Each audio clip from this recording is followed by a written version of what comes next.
That morning I received a letter from the bank, a familiar envelope, no urgent marking. I opened it and saw a single line: the mortgage had been paid in full. I did not feel happy. I opened my banking app right after. No panic, just a routine check. The loan was gone. No remaining balance. No payment schedule. The related account had been closed. No prior notice. No email. No conversation with me. In the system, the house was debt-free, but I did not feel relieved. Because things like this do not happen naturally. A large loan cannot be paid off when I, the person whose name is on it, know absolutely nothing about it. Everything was too clean, too perfectly done, and completely without me in it. At that moment, I understood very clearly that this was not good news. This was the first sign that someone had interfered with the records behind my back, and they knew exactly how the system worked. Before that happened, if anyone had asked me about my marriage, I would have said it was completely stable. From the outside, this marriage was always placed in the stable category. No noise, no storms, no fights that made the neighbors notice. Everything ran in order, the way a middle-class suburban American family is expected to run. On time, in role, in function. In that house, there was one person who always stood at the center of every procedure. Not because they liked control, but because things gradually flowed there. Property files were neatly arranged in a dedicated drawer. Bank documents were clearly organized. Calls from finance, insurance, and banks were used to a certain familiar voice. Mail, bills, and notices all passed through the same pair of hands before being handled. These things happened quietly and consistently, without any sense of power. Someone simply had to step in so things would not fall apart. And that role was held for so many years that it became a shared habit of the whole family. On the other side, the husband was used to the complex parts always being handled for him. Legal matters were not something he worried about. Banking procedures did not require him to remember details. When money was tight, there was always a way to manage it. Not because there was abundance, but because nothing was ever left unattended. Difficult things were always cleaned up quietly by someone behind him. The house they lived in together was titled in the wife's name. That detail was never seen as an advantage. It was never used as a shield. It was simply how things were arranged from the beginning. Whoever was better with paperwork put their name on it. That was all. No one in this marriage ever thought about competing for ownership, at least not until money started to stretch in ways that were hard to hide. The early changes were very small. The husband began asking more carefully about the house paperwork, about the loans, about the bank, not in an interrogating way, but with questions that sounded reasonable, practical, like someone who wanted to share responsibility. Certain phrases were repeated a few times, always in a calm tone. That it would be faster if he made the calls. That the bank was complicated and he could handle it to take the pressure off. On the surface, there was nothing suspicious. It even felt considerate.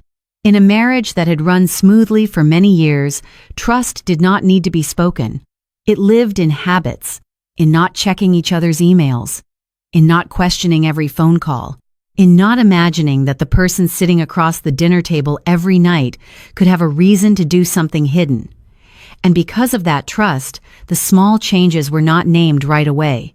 There were no arguments, no emotional suspicion, no sense of betrayal in the usual way, just a very faint instinct, hard to describe, like signing a familiar document and suddenly feeling that a line is missing, without being able to remember which line it is. That feeling was not strong enough to stop everything, not strong enough to ask directly. It existed only as background noise, very small, very easy to ignore if you were not used to working with paperwork. The function of this phase is very clear. It shows that the husband had full access to the records. He had a history of being trusted. He had experience standing beside complex procedures without needing explanations. And most importantly, there was someone behind him who was so used to handling everything that they never thought they needed to protect themselves from the very person they were helping. There was no obvious villain here, no clear sign of a scheme. Just a marriage running so smoothly that the right questions were never asked at the right time. And that smoothness is exactly what opened the door for everything that came later. quietly, without urgency, but enough to shift an entire structure that once felt solid. The changes did not come the way people usually expect. There was no clear moment to point to and say this is where things started to go off. They appeared very small and very ordinary, like minor errors in a system that had been running smoothly for too long. My husband began paying more attention to signatures. Not casual questions, but precise ones, asked at the right places and the right times. Signatures on bank records. Signatures on documents related to the house. The questions sounded technical and reasonable, like someone who simply wanted to understand more in order to share responsibility. Bank emails were mentioned more often too. He asked when messages came in, whether there were any emails that needed urgent replies, whether there were important notices. Not probing, not interrogating, just concise questions that made it hard to see anything unusual. He also started paying attention to my weekday schedule. Some days he asked whether I went out that morning, whether I stopped by the bank, whether I stayed home or went somewhere. Very normal questions, the kind spouses ask just to know, but placed together, they formed a slightly strange line. There were calls he did not take in front of me, not secretive, not sneaky, just stepping outside to take them for a few minutes. When I asked, the answers were always short. Work-related, finance calling. Nothing important. His tone stayed normal. Not irritated, not evasive, but he did not expand either. And it was that normalcy that was hardest to name. There were no arguments, no checking questions, no suspicion about feelings, no signs of an affair, no sense of secrecy in the way people usually describe it. Dinners went on as usual. Daily conversations were still there. To anyone looking from the outside, this marriage looked perfectly fine. The feeling did not come from a person. It came from paperwork, from the way things were being handled. Before, everything related to banks, records, and procedures passed through one familiar point. That point did not disappear. It just was no longer the only center. The feeling was vague, like opening a familiar computer folder and seeing a file that had been edited without remembering when you opened it. Not enough to draw conclusions. Not enough to ask directly. Just enough to remember. There was no immediate reaction. Not out of fear, but because there was nothing concrete enough to call a problem. On the surface, everything still made sense. Every question could be explained. Every action had a reasonable sounding reason. But one thing slowly became clear. Some work was being handled in parallel, and it was no longer fully within the familiar range of control. No one said it out loud. No one made a big deal of it, but a legal instinct began to speak, very quietly and very patiently, like a whispered warning, not loud enough to cause panic, but strong enough not to be ignored. And that was the most dangerous stage, when nothing was clearly wrong, when there was no conflict to hold on to, when trust was still intact, but the central position had begun to shift slightly in a very orderly and polite way, and in a way that was very hard to detect if you were not used to looking at the structure underneath. That morning started out completely ordinary. No gut feeling, no warning signs.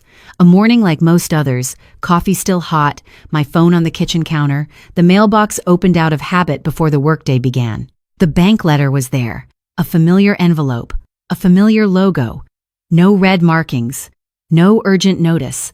The kind of mail people open with a neutral mindset, like a utility bill or a credit card statement. The words appeared the moment I opened it. Mortgage. Paid in full. There was no cheer, no sense of relief, no thought like finally it is done. The first reaction was a very clear silence, like the brain needing a few extra seconds to confirm that the eyes were not misreading. I opened the banking app right after. No rush, no panic, just a routine check, like double-checking the weather before leaving the house.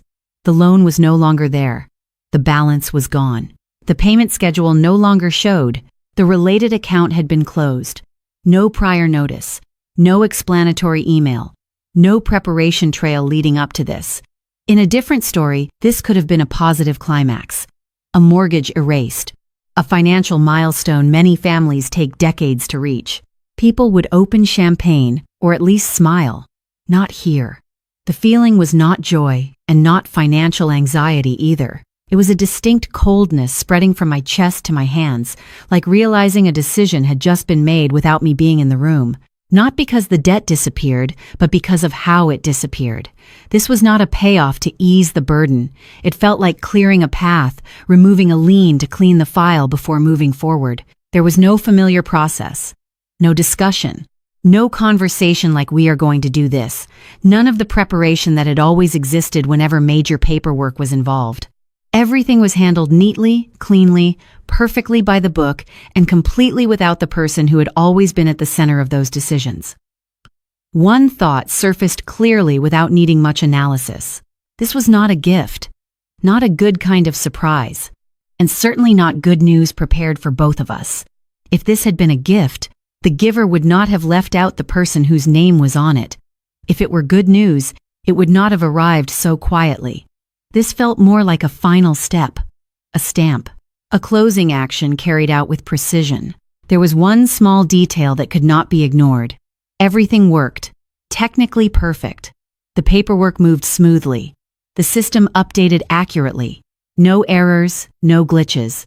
That only happens when the person behind it knows exactly what they are doing and knows exactly what to avoid. The feeling at that moment was not panic. It was more like realizing a chess game had already moved several turns ahead, and I was no longer standing at the board. Not because I was pushed away, but because someone had quietly taken my place. A very dry thought surfaced, almost professional in nature. A large debt does not disappear on its own, and a property titled in someone's name does not get handled without the familiar signature. There was no need to guess motives, no need to ask why, just to look at the reality in front of me. Something significant had happened, and it had happened outside my established control. At that point, there were no conclusions, no accusations, no drama, just a very clear awareness. This was the first strike. Quiet, unnoticed, but strong enough to shift the entire sense of safety that existed before. Some moments do not need extra details to be frightening. They are frightening because they are too clean, too procedural, and too absent of the person who should have been there. That morning continued. The coffee grew cold. The workday still began on time. But from the moment the words "paid in full" appeared, something had changed permanently. Not in the account, but in how I saw the entire structure around me. I went to the bank on a weekday morning, not in a panic, not to make a scene. I only needed to understand one thing: what had happened and how it had happened. The branch was familiar. The parking lot was familiar. The front desk was familiar. A place I had walked into many times before as the person on the title, the one who signed documents, the one who fixed problems. This time, the feeling was different. Not because the atmosphere was tense, but because I was no longer sure I was standing in the same position as before. I explained it briefly. The loan was gone. There had been no notice. I had not participated in any payoff process. The bank employee nodded, typed, opened the file. Everything looked professional. Everything looked normal. Until they turned the screen toward me, there was an authorization file. Not thick, not complicated. Just enough to legitimize everything that had happened. Inside was a signature with my name. The correct name. The correct format.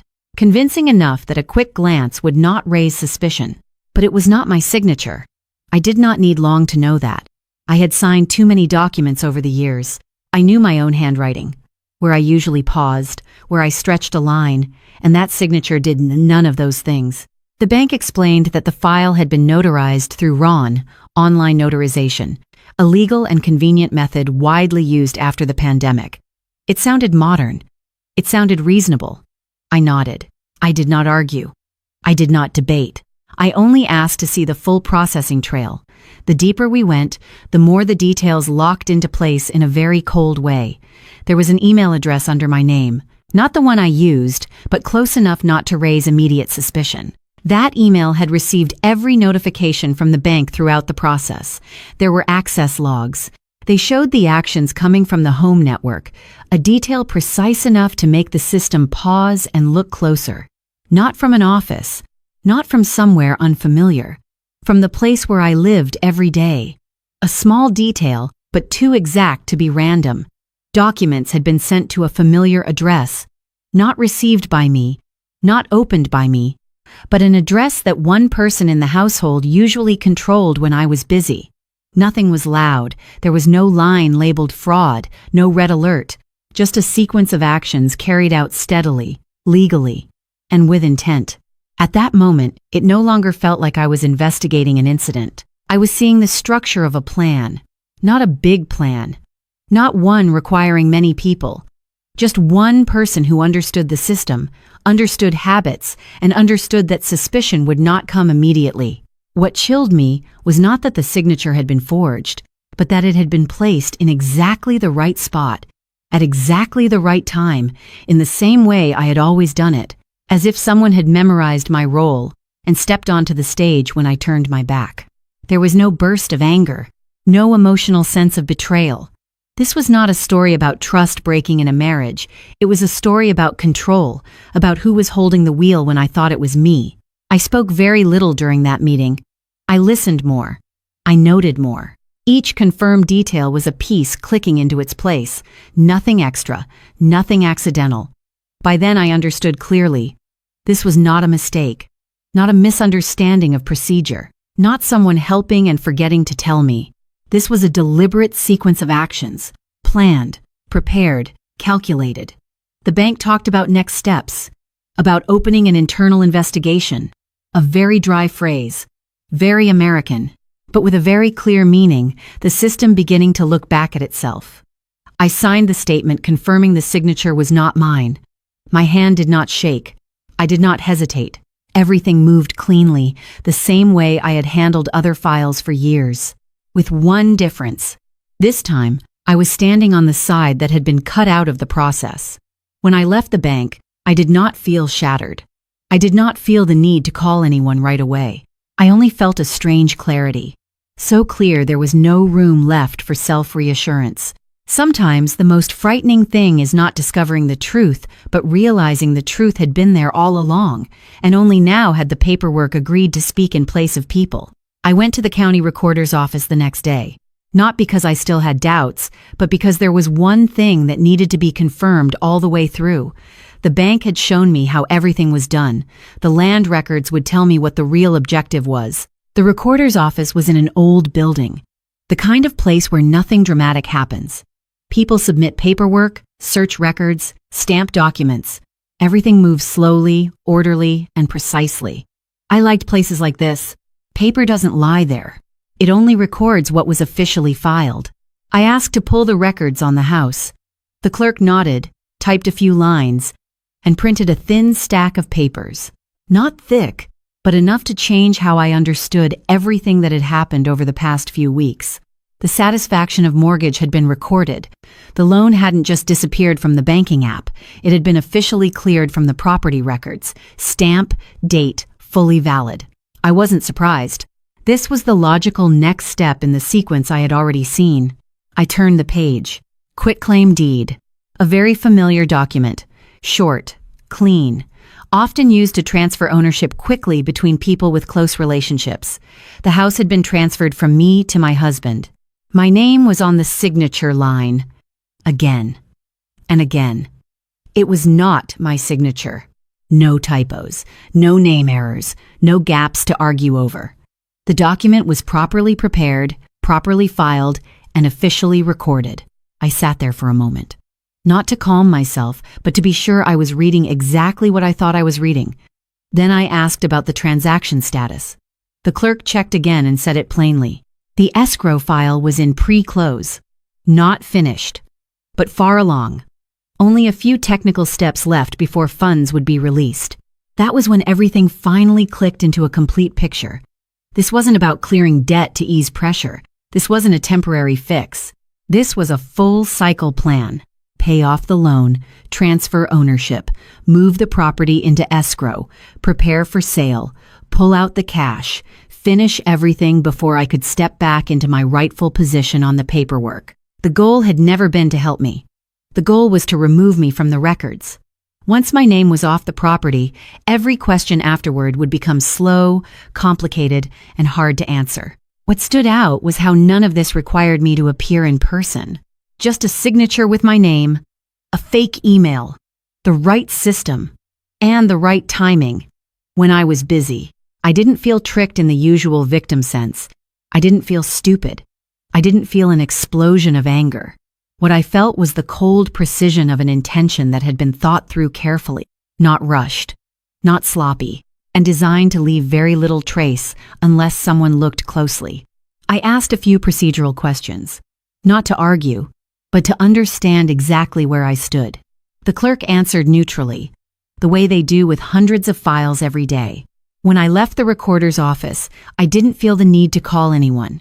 I didn't sit in my car to breathe. I just understood one thing very clearly. This had gone far beyond what people usually call financial tension in a marriage. This was about control of property, about whose name stayed, and whose name was quietly removed before they could react. The goal wasn't to survive a hard period. The goal was to be the only one left standing when everything was finished. And that position, if not stopped in time, would leave no legal way for me to return. I didn't think about confronting him then. I didn't need to ask why. When the paperwork answers that clearly, emotional questions become unnecessary. There are moments when you don't need more evidence to feel angry. You only need enough facts to understand that if you don't step in at the right time, the entire structure you thought was solid can be transferred legally, cleanly, and in silence. I walked away with a new certainty, not about a person, but about the system. And I knew that from that point on, this was no longer a story between husband and wife. It was something that had to be handled in the same language it was created in: paperwork, procedure, and law. I did not ask him. Not because I had no questions, but because at that point, personal questions no longer mattered. What I had just seen in the records already answered everything clearly. When paperwork speaks louder than people, confrontation becomes emotional theater, and emotions do not protect assets. I did not look for explanations either. I did not need to know when he started or how he justified it to himself. None of that changed the fact that the house had been placed into a sales process without me. I did not need psychology. I needed to stop the system. I contacted an attorney to follow proper procedure, then I called the correct numbers inside the system. The first call was to the title insurance company, using the number printed on the old policy I kept in a drawer. I spoke briefly, stating there were signs of fraud, a quitclaim deed I did not sign, and an escrow file in pre-close. The tone on the other end slowed. Fewer pleasantries, more confirmations. I knew I was using the language they understood. Then I reported property crime, not a marriage issue, but forged signatures and asset theft. I provided names, addresses, file numbers, dates, no emotion, no gaps. I filed an emergency motion with the court to preserve the status quo, requesting a temporary restraining order. The court moved quickly because the record was clear. A TRO was issued, lis pendens, attached to the title, freezing everything. No transfer, no disbursement. Escrow stopped just before funds were released. Inside the house, there were no arguments, no confrontations, no tears. Life continued normally. I stayed quiet, not for secrecy, but because this no longer required consent. I chose strategy over reaction. From the outside, there was no drama, but inside the system, every gear reversed. I was not taking revenge. I was stepping back into the position I had been removed from. Once the system was engaged, motive did not matter, only procedure. When everything froze, I did not feel relief, only certainty. The story was no longer decided at a dinner table. It was decided on records, stamps, and fine print. This time, I was protecting myself. At first, he still believed everything could be fixed. I could see it clearly, not through his words, but through his familiar routine. He still went to work on time, still took phone calls in his office, still kept his voice calm, as if he were only dealing with a temporary complication. To him, this was not a collapse yet, just a sharper turn than usual. He contacted the bank, called the loan officer, used the familiar tone of someone who had been given flexibility before. Then came the calls to partners. The calls were frequent but short. I could not hear the content, only watched the way he stood up, paced, stepped outside to take a call, then came back in with his face a little tighter than before. He tried to delay, asked for more time, asked whether schedules could be adjusted. Technical questions, familiar questions, the kind that once had someone quietly handling the aftermath so they rarely left strain on his face. But this time, nothing responded the way he expected. The bank began calling on other loans. Not one big call, but many small ones. Regular. During business hours. Polite voices. No emotion. Each carrying the same message. His file was under review. Clauses were being activated. What had been overlooked before was no longer flexible. Partners started pulling back. No noise. No announcements. Just postponed meetings. Slower email replies. Vague phrases about revisiting things later. I noticed the shift before he said anything, because this is how people retreat when they do not want exposure to risk. Then accounts were frozen, not all at once, but enough to strip away his sense of control. Familiar transactions stopped going through. Cash flow stalled mid-cycle. For the first time, money did not find a way through, and for the first time, there was no one signing on his behalf, no one asking for extensions. No one quietly cleaning up behind him so he could keep believing everything was under control. The system was the same. The person who kept it smooth was no longer there. He started calling me. The first call was brief. His voice stayed normal. He asked if I could sign a document, just a confirmation, just to reassure the bank. He spoke lightly, like asking for something routine that had happened dozens of times before. I refused. No long explanation. I said I was no longer participating in any files. The next calls came closer together, his voice lower, less certain. He said things were being misunderstood. Said if I signed, everything would untangle. Said this was not as serious as I thought. I listened. I did not change my answer. Then his tone shifted again. No longer a request. It became pleading. He said he was stuck. Said he needed my help one last time. Said I understood the system better than anyone, so only I could fix it quickly. I realized this was the first time he admitted he could not fix it himself. The final call carried blame. Not loud, but sharp. He said I was being too rigid. Said I was putting him in an impossible position. Said things only became this chaotic because I was no longer covering for him like before. I heard it clearly. To him, the collapse did not come from his actions. It came from my refusal to shield them. That was when I understood something very clearly. Before, he never saw the system running because of me. He only saw the outcome. Problems resolved, messes gone. And he believed that was the natural state of life. This was the first time the system ran without someone absorbing the weight for him. And the first time he felt the full load of what he had done. I was not happy to see him slow down. I did not feel victorious. I only saw a familiar order falling apart once the person holding it together stepped away, not because I changed, but because I stopped doing work that had never been recognized as labor. The consequences arrived slower than he expected. But when they arrived, they needed no extra push. They simply followed the logic of the system. And this time, no one was behind him to make it feel lighter. That was the moment I knew the story had entered a different phase. No longer suspicion, no longer defense, but the point where the truth began operating on its own, without me needing to say anything at all. We met at a very ordinary coffee shop, not a place filled with memories, not somewhere especially quiet, just a cafe near office buildings, the kind people stop by during work hours to sign papers and move on. I arrived on time. He arrived earlier. I noticed the moment I walked in, because he was already seated, his hand resting on a stack of documents, his coffee barely touched. This meeting was not about reconciliation. There were no check-in questions. It was only to finish a few remaining papers. I knew exactly why he needed to see me.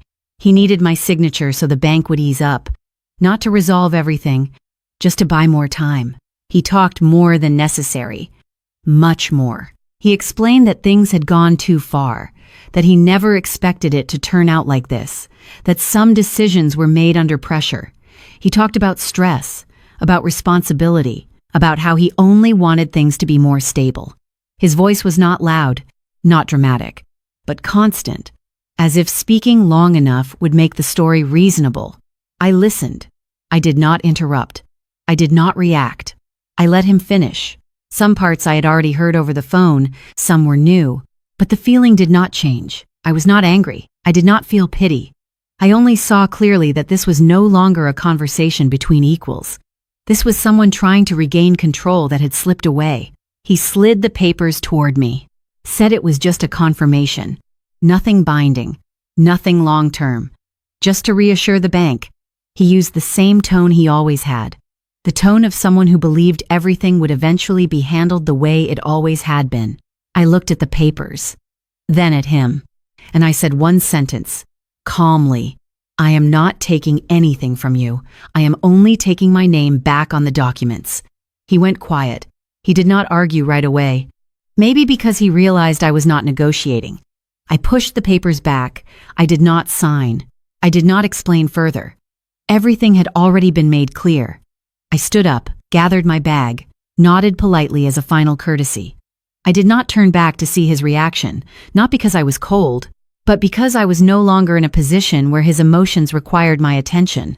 Walking out, I understood one thing very clearly.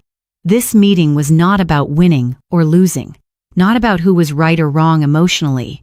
It was about a boundary being set, for the first time, that no one could cross on behalf of someone else anymore.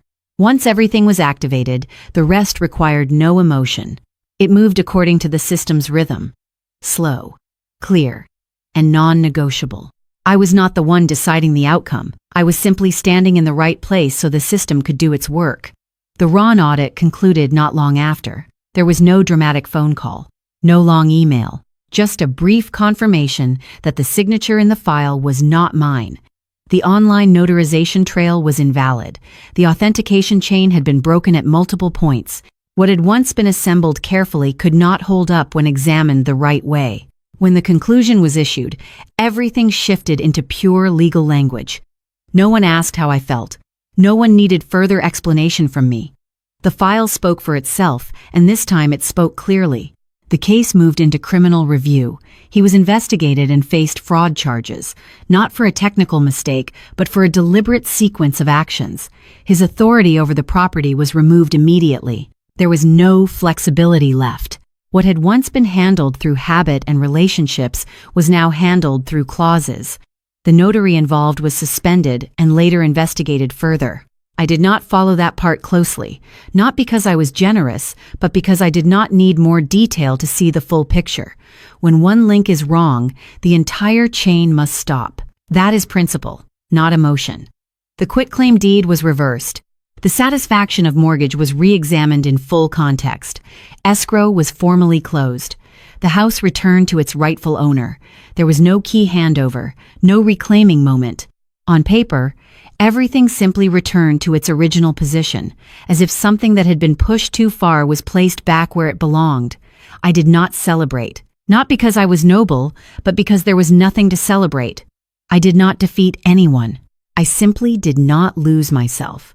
The feeling when the final confirmation arrived was strange, not relief with tears, not triumph, just a brief, quiet, like when a background noise that has lasted for years finally turns off. I remember standing in the kitchen when I read the email. The dishwasher was running. The lights were on, no music, no one else around. I finished reading, closed the laptop, and went back to washing the cup in my hand. Life did not pause to mark the moment, and I did not need it to. What stayed with me most was not that the house returned to the right owner, but how it was returned without me needing to argue one more time. I used to think that if something serious happened, I would have to explain endlessly, prove myself for a long time, repeat the same facts just to be believed. The reality was that when the file was clear enough, I did not need to say anything at all. One small detail made me smile in a dry way, the kind of smile that comes after too many calls with banks. Throughout this entire process, no one asked whether I forgave him. The system has no field for that. It only has right and wrong, valid and invalid. And for the first time in a long while, I felt comforted by something that did not care about anyone's feelings. I did not share this ending with many people, not out of shame, but because I did not want to turn it into a victory story. I did not need praise for being strong. I did not need anyone to tell me I did the right thing. I knew I had done the right thing the moment I chose to stand still and let the system run. After that, everything settled quickly. No more calls. No more urgent emails. No more documents needing immediate signatures. I reorganized the files and placed them in a separate folder. Clean, clear. I did not burn them. I did not tear them up. I kept them as a practical reminder that everything leaves a trace, even the things people think no one will ever see. The house was still the same house. The walls did not change color. The floors were not newer, but it felt different.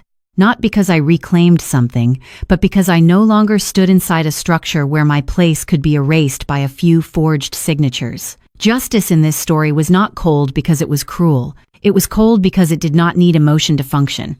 It only needed data. And when the data was sufficient, it restored order. No more, no less. I did not learn a lesson about revenge.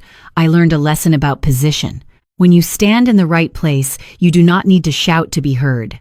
You only need to step aside and let what was designed to run the way it should.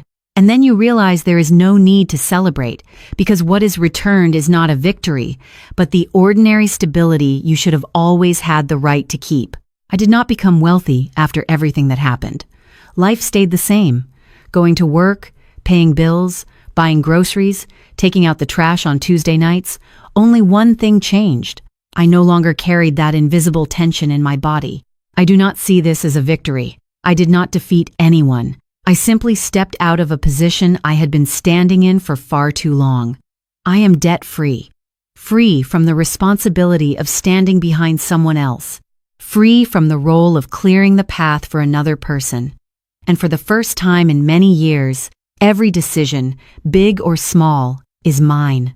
The calm I have now does not come from everything being perfect. It comes from no longer having to shrink myself to fit someone else. I did not go back. Not out of anger, but because I understood that structure never had room for me to stand upright. If this is called revenge, then it is a very quiet one. I did nothing. I simply stepped aside. And when I stepped aside, the things that depended on me to exist began to collapse on their own.